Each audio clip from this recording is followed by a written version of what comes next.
I care passionately about this. I have a lot of specific beliefs. I don't necessarily think that there is one approach to learning time that's right. I certainly don't think there's necessarily one approach that's right for every school or every kid or every parent. So I want to be real clear that I'm highly respectful of, over long terms, whether it's Newton or any other community, as they wrestle with what's right for them. That's your business. I can tell you what I've learned about the issue of time and learning. I can tell you how I know what I know. You know, that may be of use to you and may not be. But I'm not here to tell you this is what Newton should do or this is what any particular school in Newton should do. That's what you're here to decide over the long haul for your own community with obviously many other people as well. But I will tell you this. We have a current schedule today of school in America, pretty much everywhere, of 180 days and about 6 hours or so of instruction that has absolutely no research or other basis for its existence. There is not. I have spoken to rooms full of world-leading education people. I always ask, someone can tell me, I'm not an educator by training, what the research argument for 180 days and 6 hours is. Please let me know because I missed it. And no one has ever raised their hand. And when you say, so let's say, why do we have the schedule we have at Newton? Why will we have the schedule we will have at Newton schools this fall? The answer is because it was last year's schedule. That's the answer, the true answer, right? Tradition, but not even tradition in the good sense of like, well, we like it that way. Just tradition in the sense of like, it would be too hard to change, so we'll just assume it. And we understand it's baked into contracts with our teachers, expectations of our principals, expectations of parents, expectations of kids, contracts with bus companies. Many things bake in this schedule, okay? And I understand that. But I think we should be asking, what's the right schedule, not what was last year's schedule? Okay, now, sometimes people say to me, I disagree with that, your idea that, we should have a lot more learning time. So I say, okay, would you advocate for less learning time? I mean, do you have a amount of learning time you advocate for? Or you just advocate for no change? And, I recently wrote this piece for U.S. News and World Report where we did a pro-con on this. And I started off by saying, I'm not for a longer school day. I'm not for a shorter school day. I'm for a big discussion about what is the amount of time we need to help kids succeed. I believe that most people, when they go through that math, will come to the conclusion that we were making a mistake adhering to that schedule. A schedule that, by the way, if it ever was a really good schedule, probably was more the right schedule at a time when it was set, when 1%, 1900 or so, when 1% of Americans graduated college and 10% graduated high school. And by the way, if tons in Newton or anyone else had gone on to college and graduated, there wouldn't have been jobs because it wasn't a knowledge economy. It was a farm and factory economy, and the needs of our society educationally were a lot different and frankly lower. Our sense of social justice about wanting everybody to really succeed to their full potential was certainly very different. Our family structures were very different. Crystal meth wasn't easy to manufacture in 1900. I mean, the risks to kids were different. The internet wasn't as accessible, et cetera, right? It was a different world in which this schedule emerged, and I don't think it's surprising why it fit then, and I think it's obvious in my mind why it doesn't fit as well today.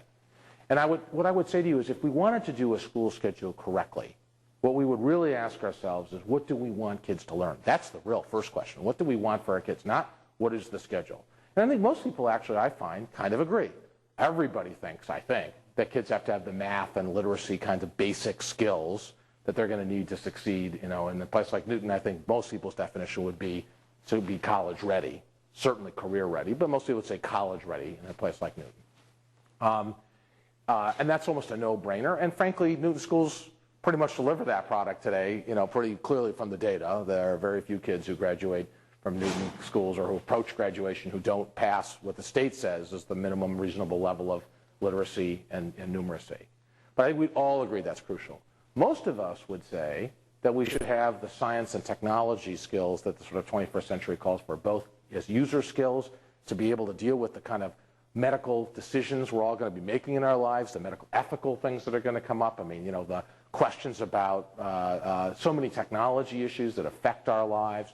So most of us think that's something that's become kind of like the 3 R's used to be. It's some kind of fourth R. I don't know what R to make out of technology and science, but it belongs in with the essentials. I think there are very few of us who wouldn't say arts and music and drama are important things. I think many of us think that kids need to understand the world a lot more than ever.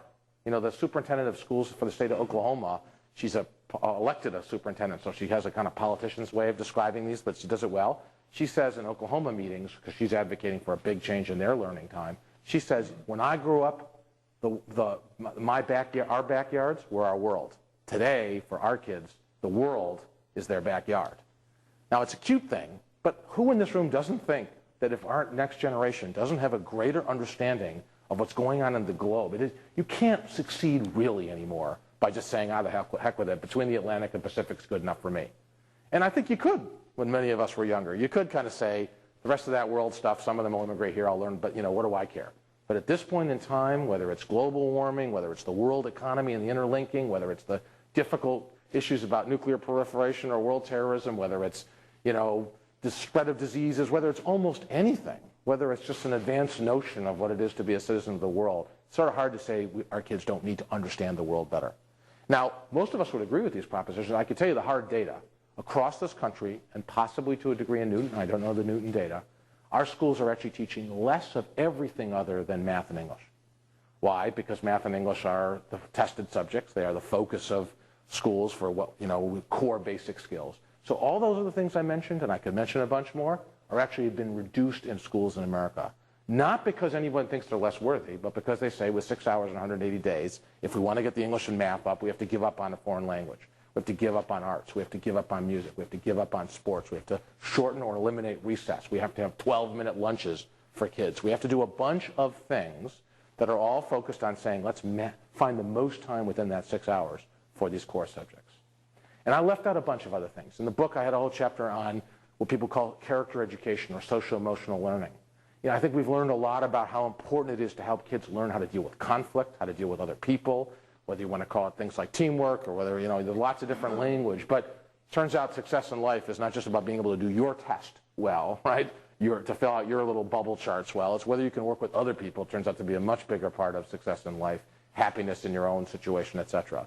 I'm not saying that's a simple thing to teach. We could have a big hot debate here about how teachable it is, what's the role of family versus school, but things that kind of participate in that are pretty important. I can tell you that in our highest at-risk urban schools, you almost can't teach English or math if you don't deal with kids who come with a lot of stuff to the classroom. If you just start right in on English or math, not a surprise, a lot of the kids aren't really listening. So in many of the schools that we're most involved in that often have very high poverty populations, it's particularly crucial to do that. Is it important in Newton? Maybe a little less important, but probably not unimportant. Many of us think that health and self-health and wellness and nutrition and other issues, again, things kids needs to know. When you look at this recent financial crisis, a lot of people would argue financial literacy, economics. I mean, these are things, should these be things kids learn? So I think there could be a great debate about what's that minimum data, what's that minimum set of things that kids need to learn. But I would submit to you that almost any reasonable list that we could put together on a whiteboard if we had one, if you time-sized it, would add up to more than 6 hours a day and 180 days a year. You would come up to the conclusion that I can't get it done in that time. Now, most parents in a place like Newton solve that in part by saying, well, that's okay. I put my kid in an arts program on the weekends. I've got tutoring for my children. I've got Kumon. I've got Princeton Review. I've got Stanford. I hire a kid from a recent college nearby to come tutor my child. I put them in an arts program in the summer. They're in town sports. I mean, the list, piano lessons, violin lessons, chess clubs, right?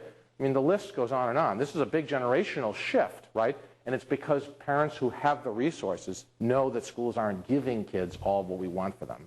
So in addition to the informal inputs we try to give our kids as my wife and I do our 5 kids, in addition to those informal, many of us are spending a lot of money and doing a lot of driving around, taking kids to a bunch of things that are educational in their content, but we don't expect school to provide them.